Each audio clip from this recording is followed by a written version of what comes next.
আমি বলবো ওই টাকাগুলো না দিয়ে আপনি আপনার বাসায় একটা ব্যাংক কিনে জমিয়ে রাখেন, আপনার আত্মীয় স্বজনকে বিচার করেন যে কে কষ্টে আছে, হিংসা বিদ্বেষ ভুলে তার বিকাশে ওই টাকাটা পাঠিয়ে দেন। আপনার তাকে ফোন করারও দরকার নাই, তাকে জিজ্ঞেস করারও দরকার নাই, জিজ্ঞেস করে লজ্জা দেওয়ারও দরকার নাই।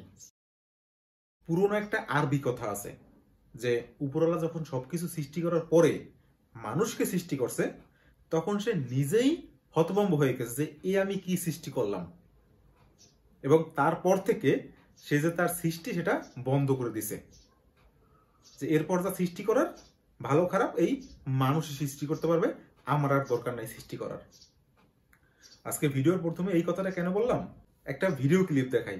একটা লোক তার বুড়ো মাকে 4 হাত পা বেঁধে একসাথে, তাও এমন না আলাদা আলাদা, 4 হাত পা একসাথে বেঁধে একটা ভ্যান গাড়ির ঠেলা গাড়ির উপর বসায়া মানে শোয়াই রেখে সেটাকে কাঁথা দিয়ে ঢেকে তারপরে টাকা তুলতেছে, মানে ভিক্ষা করতেছে। এখন এই দৃশ্য আমাদের চোখে অহরহ পড়ে। কেউ ভ্যানের উপর তার মাকে, বৃদ্ধ বাবাকে নিয়ে কাঁথা টাথা দিয়ে ঢেকে গরমের মধ্যেও ভ্যানের উপর রোদ্দুরের মধ্যে সারাদিন চড়াচ্ছে রাস্তায় রাস্তায়, আর চিকিৎসার জন্য টাকা তোলার নাম করে সেই টাকাগুলো কামাচ্ছে। এরপরে আবার একটা জিনিস ছিল আগে যে বাচ্চাদের কোলে নিয়ে, ছোট ছোট বাচ্চাদের তারপর ভিক্ষা করতো, সেই বাচ্চাগুলো ঘুমানো থাকতো সবসময়। তো কিছু কিছু রিপোর্ট বের হয়েছে তখন যে বাচ্চাগুলো কেন ঘুমিয়ে থাকে, হ্যাঁ, মানে বাচ্চাগুলোকে ইনজেকশন বা ওষুধ যে কোনো কিছু দিয়ে পুশ করে সেগুলোকে ঘুম পাড়ায় রাখা হতো। এখন সেটা একটু কম, এখন সজাগ বাচ্চাদের নিয়ে তারা ভিক্ষা করে। তো এরকম অহরহ আছে। কিন্তু গতকালকে এই ভিডিওটা আসছে মনে হয় মসজিদের সামনে, কারণ ব্যাপারটা কি শুক্রবার দিন দেখবেন মসজিদের সামনে যারা ভিক্ষুক না তারাও পার্ট টাইম ভিক্ষা করতে আসে। আমি অনেককে দেখছি যারা সারা সপ্তাহে ভিক্ষা করে না, অন্য কোনো কাজ করে, কিন্তু শুক্রবার দিন ভিক্ষা করতে আসে মসজিদের সামনে। আর মুসল্লি যারা আছে, নামাজি যারা আছে, যারা নামাজ আদায় করতে আসে, তারা নামাজ পড়ে বের হওয়ার পরে সবাই মোটামুটি টাকা পয়সা দান করে। এই একটা লোভে তারা নামাজের মানে মসজিদের সামনে এসে বসে। তো মসজিদের সামনে এই ধরনের মানুষ পাবেন। এখন আপনি কাকে ভিক্ষা দিবেন? এই একটা দুঃখের কথা কি জানেন, এই যে অসভ্যটায় তার মাকে 4 হাত পা বেঁধে ভিক্ষা করছে, মানে টাকা তুলতেছে সোজা কথা, এই লোকটাকে ওই সমাজ একজন মানুষ হিসেবেই গণ্য করবে, আর ওই মহিলার ছেলে হিসেবেই তাকে গণ্য করা হবে। এটা হচ্ছে আমাদের সমাজের একটা কালো দিক। আমরা এই সমাজ কেমনে ভালো হব?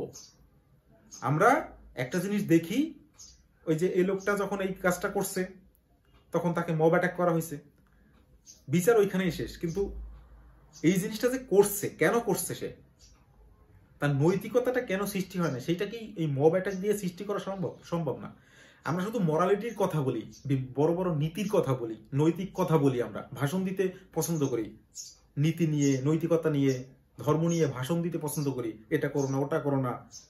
কিন্তু আসলে আমরা নৈতিক শিক্ষা যেটা হওয়া উচিত সেটা দেই না, সেটার নামে অন্য কিছু দেই। এই সমাজে আপনি কাকে ভিক্ষা দিবেন? আমি তো ভিক্ষা দেওয়া বন্ধই করে দিছি, এমনিতেও হ্যাসিয়াত নাই ভিক্ষা দেওয়ার, আর দেওয়াও বন্ধ করে দিছি। অ্যাকচুয়ালি কি জানেন, যাদের দরকার তারা কখনো মুখ ফুটে বলতে পারে না। আমার দরকার আমি মুখ ফুটে বলতে পারি না, আর আমাকে কেউ দেয়ও না। এরকম আমার মতো হাজারো মানুষ আছে যারা মুখ ফুটে কখনোই কোনো কিছু বলতে পারে না।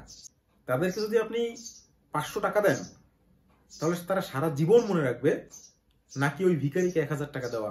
1000 টাকা দেওয়ার কথা কেন বলছি, একটা জিনিস মনে পড়ছে। এক ভিখারি রোজার সময় গতবার আমার কাছে এসে, বসুন্ধরা সিটির সামনে, সে তাকে আমি চিনি, পার্ট টাইম ভিখারি, ওই রোজার প্রত্যেক বছর রোজার মাসে তাকে দেখা যায়, আমার কাছে এসে টাকা চাইছে। এখন আমার কাছে ছিলই না, আমি এমনিতে অসহায়, আমার কাছে ছিলও না, তো আমি দেই নাই তাকে। সে আমাকে মানে বদদোয়া যা দিয়ে যাওয়া শুরু করছে। এর মধ্যে আরেকটা লোক, মানে আমি যে তাকে দেই নাই সেই জিনিসটা সে দূর থেকে দেখতে দেখতে আসছে, আমি দেই নাই সেই সুযোগে সে প্রথমে 10 টাকা বের করে দিছে, 2 পা হেঁটে গিয়ে আবার ব্যাক করে একটা 1000 টাকার নোট দিয়ে গেছে। ভিখারি কৃতজ্ঞতাও জানালো ওই লোকটাকে, আর ওই লোকটা দিয়ে গেছে অবভিয়াসলি তার অবৈধ টাকা। কোনো ব্যক্তি তার কামানো টাকা এইভাবে দান করে দিয়ে যায় না, অন্তত দেখানোর জন্য। ওই লোকটা আমার উপর যে আমি দেই নাই এই জন্য সে দিয়ে গেছে। আপনি কাকে ভিক্ষা দিবেন? এই ধরনের যারা, এগুলো কি বলবেন আপনি? এগুলোকে যে কোনো নাম দিতে সেই নামটাকে বড় করা হবে।